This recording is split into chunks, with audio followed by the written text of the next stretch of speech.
When we do a large formation like the one that we'll execute as part of the Samurai Surge, it allows us to test those maximum equipment or personnel, either delivered via an air-land method or an air-drop method, and to do it in the shortest possible amount of time.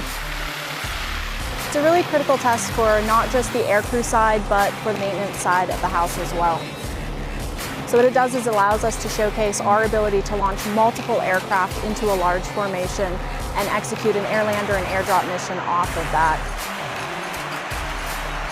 Yeah, so COVID-19 has both had a significant impact on our mission planning and also has allowed us to exercise some things that we're capable of but don't get the opportunity to plan to or exercise very often. So with the restrictions with COVID-19, we obviously are not gathering a 9-ship worth of aircrew into a room, putting our heads together and planning it. We're having to do it via distance in small groups. This actually isn't unrealistic to a mission that we might fly in the real world. So COVID-19 has put a number of restrictions on our ability to mission plan the way that we normally do, but they're restrictions that we're able to meet and overcome through some of the capabilities that we have via technology.